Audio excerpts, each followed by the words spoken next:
दिवाळीच्या फराळातील राजा पदार्थ करंजी।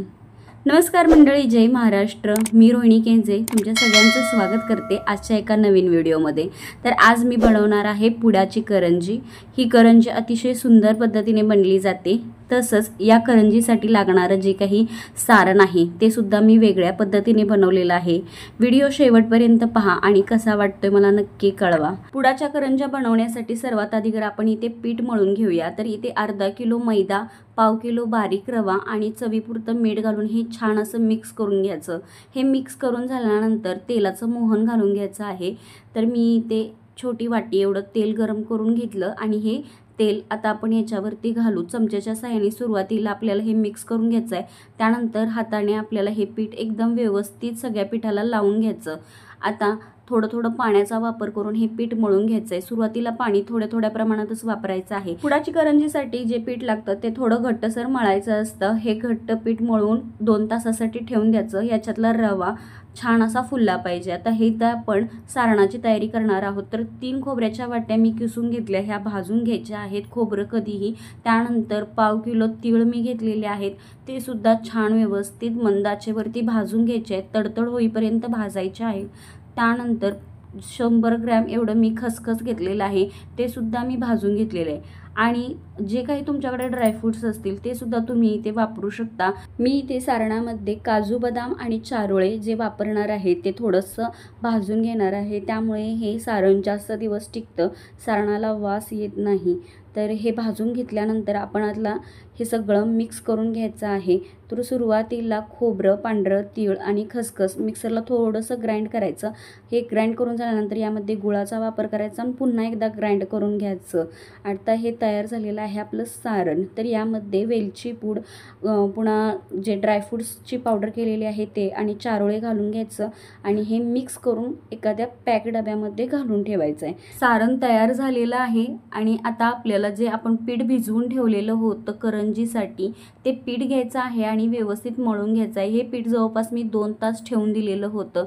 या पिठाचे आता छोटे छोटे उंडे करून घ्यायचे आहेत। ज्याप्रमाणे तुम्ही चपातीचे उंडे बनवून घेतात त्या पद्धतीने याचे उंडे करून घ्यायचं आणि गोल चपात्या लाटून घ्यायच्या आहेत।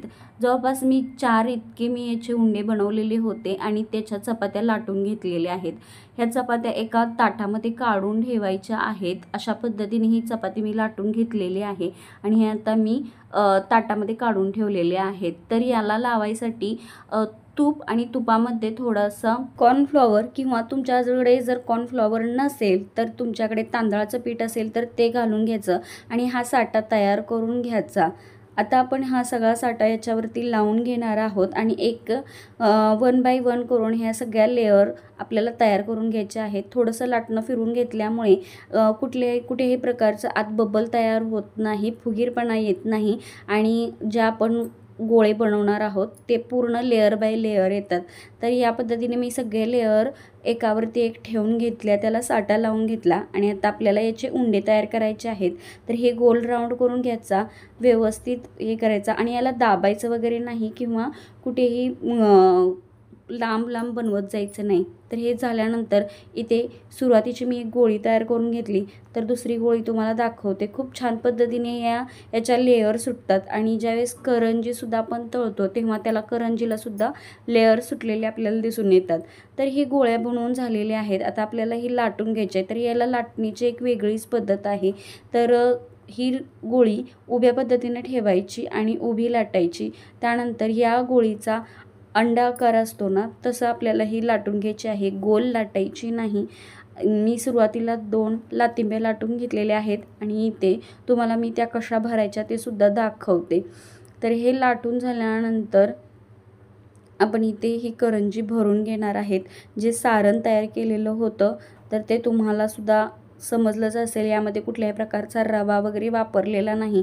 तर ही पुडाची करंजी आता आपण भरून घेणार आहोत आणि त्याला दुधाचा थोडासा हात लावायचा आणि ही करंजी आपल्याला पॅक करून घ्यायची आहे। पुडाची करंजी झटपट होते, याला जास्त मनुष्यबळाची सुद्धा आवश्यकता नसते। एकटी व्यक्ती आरामशीर ह्या करंज्या बनवू शकते। तसंच ही करंजी आपल्याला कट करायची नसते, त्यामुळे ह्या करंज्या पटपट बनवून होतात आणि अतिशय सुंदर पद्धतीने या करंज्या होतात। तर चला, या पद्धतीने करंज्या आपण पॅक करून घेतलेल्या आहेत. आता आपण या तळूनसुद्धा घ्यायच्या आहेत. तर गॅसवरती मी करंज्या बनवत असतानाच तेल ठेवलेलं होतं गरम करण्यासाठी आणि आता तेलाला छान असा ताव आलेला आहे. तर इथे आपण करंज्या या तळून घेणार आहेत. ह्या करंज्या छोट्यासुद्धा बनल्या जातात, पण ज्यावेळेस त्यामध्ये फक्त तुम्ही रवा मळता त्यावेळेस त्या करंज्या छोट्या छोट्या बनल्या जातात. मैद्यामुळे थोडंसं लूज पडतो रवा आणि मग या करंज्या मोठ्या आकाराच्या होतात. तर या पद्धतीने ही पुडाची करंजी तयार झालेली आहे. एकदम छान सुंदर आणि लेअर बाय लेअर ही तयार झालेली आहे. कशी वाटली नक्की कळवा आणि व्हिडिओ आवडल्यास शेअर करा.